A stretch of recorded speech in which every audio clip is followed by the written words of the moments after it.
សួស្តីអ្នកគ្នាវិលត្រឡប់មកគ្នាសាជាថ្មីជាមួយនឹងវីដេអូថ្មីរបស់ Channel ចន្ទឡាថ្ងៃនេះខ្ញុំបានវិលត្រឡប់មកជួបអ្នកគ្នាសាជាថ្មីដែរជាមួយនឹងវីដេអូថ្មីគឺវីដេអូហ្គេម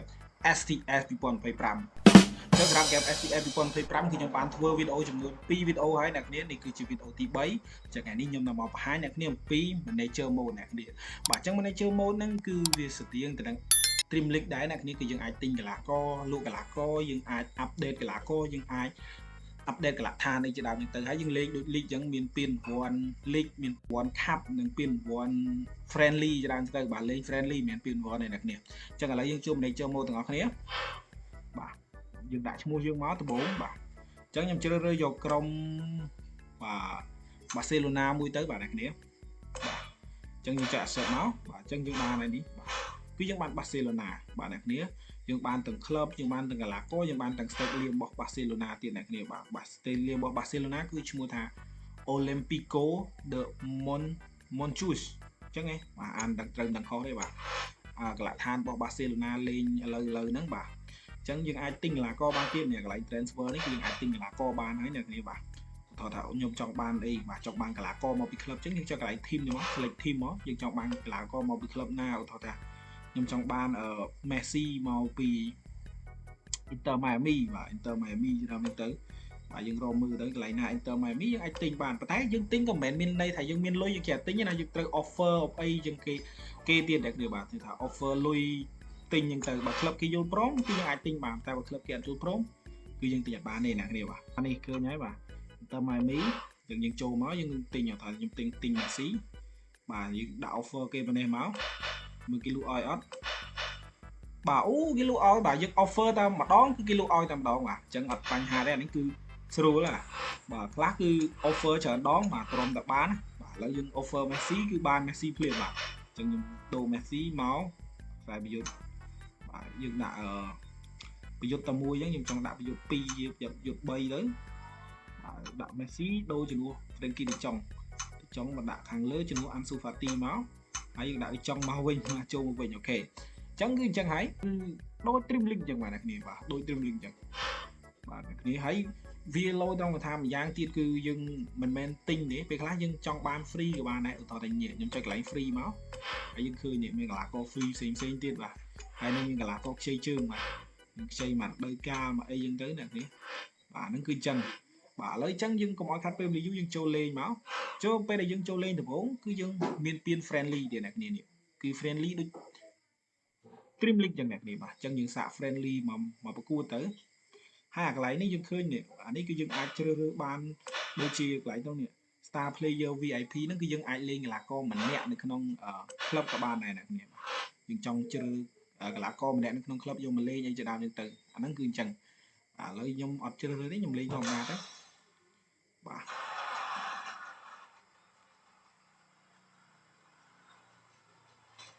អូខេនិយាយទៅគឺ SCS នេះលោមែនតើអ្នកគ្នាប៉ុន្តែស្ដាយត្រង់ថាក្រុមហ៊ុន Dream League គឺគេអត់ជ្រើសរើសយកមកអាប់ដេតបន្ថែមទេអ្នកគ្នាហ្គេម SCS ដែលយើងលេងគឺជាហ្គេម SCS mode ទេអញ្ចឹងអត់មានការអាប់ដេតថ្មីឲ្យ graphic វាលោជាងមុនអីជាដើម player មុខដូចមុនអីចឹងដូចជាងមុនអីអត់មានទេអូខេឥឡូវយើងលេងម្ដងទៅប៉ះមួយ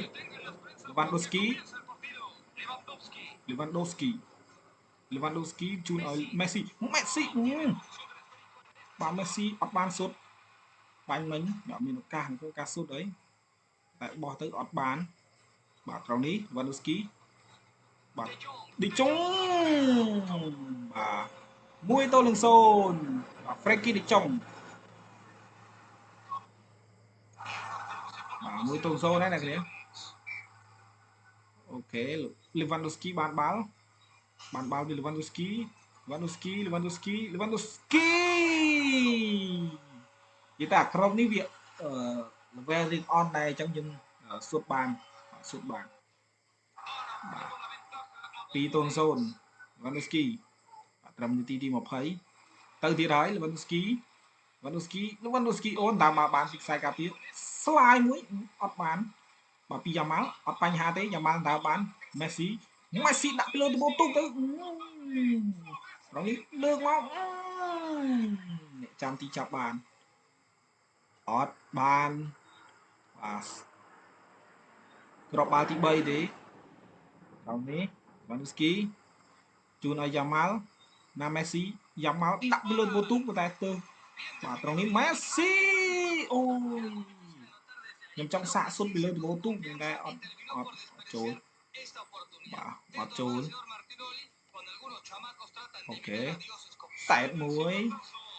បាទចុះតង់ទី1ចូលតង់ទី2បាទចូលតង់ទី2មកអូខេទៅទៀតហើយលីវ៉ាន់ដូវស្គីឲ្យទៅយ៉ាម៉ាល់ខុសទីហើយ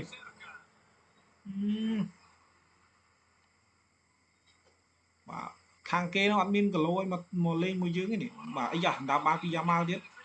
យ៉ាម៉ាល់ទៅក៏សុតមួយអ្នកចាំទីចាប់បានបាទទាត់មួយទៀតលីវ៉ាន់ដូវស្គីអត់បានទេបាទត្រង់នេះអ្នកចាំទីចាប់បានអូខេឥឡូវដូរកីឡាករមួយពីរសិនរ៉ាហ្វីញ៉ាបាទរ៉ាហ្វីញ៉ាដូរជំនួសអុលម៉ូមួយទៅអុលម៉ូដូរជំនួសរ៉ាហ្វីញ៉ាច្រឡំគេនាទីទី7ជាងហើយទាត់មួយជើងមានអ្នកចាំទីតែតមួយទៀតពីយ៉ាំមកដល់យ៉ាម៉ាល់ឲ្យទៅមេស៊ីអត់បានទេអូយអបសាយឯងថាចូលហើយមិនបាទត្រង់នេះសុទ្ធទៅប៉ះដៃអ្នកចាំទីអូលីវ៉ាន់ដូវស្គីអបសាយមែនបាទអបសាយបាទចឹងបាទត្រង់នេះអាយ៉ាត្រង់នេះផេទ្រីស្រឡឹងឃើញមេស៊ីទាញមេស៊ីសុទ្ធបាទជូនទៅមេស៊ីចេះមិនទៅសុទ្ធអញ្ចឹងវិញបាល់ទៅសុទ្ធប៉ែលទៅនោះវិញអូខេបាទចប់តង់ទី2ហើយយើងឈ្នះបានតែ2គ្រាប់នេះបាទអូខេបាទនិយាយទៅអ្នកអធិប្បាយជាភាសាស្ប៉ាញក្នុងហ្គេមនេះបាទគឺរៀបរាប់ច្រើនជាងអ្នកអធិប្បាយជាភាសាអង់គ្លេសអ្នកគ្នាបាទអូខេអញ្ចឹងបន្ទាប់ពីយើងលេង friendly ហើយបានបាទចូល friendly cup មួយទៀតអ្នកគ្នាបានចូលដល់ពានលីកពានអីចឹងណាអ្នកគ្នាអញ្ចឹងសម្រាប់ហ្គេម STS គឺវាលយអញ្ចឹងឯងអ្នកគ្នាគឺវាមានវគ្គច្រើនដែលយើងលេងមាន manager mode មាន game mode មានបាទមានអាលេងកីឡាករតែម្នាក់ក៏បាន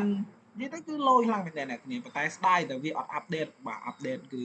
ហ្គេមវាចុងក្រោយគឺ2015អ្នកគ្នាបាទចេញតាំងពី2015មកគិតមកដល់បច្ចុប្បន្ននេះវា10ឆ្នាំហើយអ្នកគ្នាបាទ10ឆ្នាំហើយឥឡូវខ្ញុំសាកបាទអាប់ដេតកីឡាដ្ឋានក៏បានដែរយើងអាប់ដេតកីឡាដ្ឋានអាប់ដេតអីក៏បានដែរហើយក្នុងហ្គេមនេះគឺយើងលុយច្រើនបាទលុយច្រើនយើងអាប់ដេតកីឡាដ្ឋានយើងអាប់ដេតនិយាយទៅដូច Dream League ចឹងបាទអ្នកគ្នាដូច Dream League ចឹងអញ្ចឹងសម្រាប់វីដេអូមួយនេះគឺមានតែប៉ុណ្្នឹងឯងទេអ្នកគ្នាបាទកុំភ្លេចចុច Subscribe Like និង Comment ហើយនេះគឺជាវីដេអូដែលខ្ញុំដាក់webcam ម្ដងទៀតបន្ទាប់ពីខ្ញុំអត់ដែលធ្វើវីដេអូមាន webcam ប៉ុន្មានរៀងយូរដែរបាទអ្នកគ្នាចឹងមកនិយាយមុខកាមេរ៉ាមានអារម្មណ៍ថាដូចរៀងភ័យដែរអញ្ចឹងអរគុណច្រើនជួបគ្នាក្នុងវីដេអូក្រោយទៀតបាយបាយ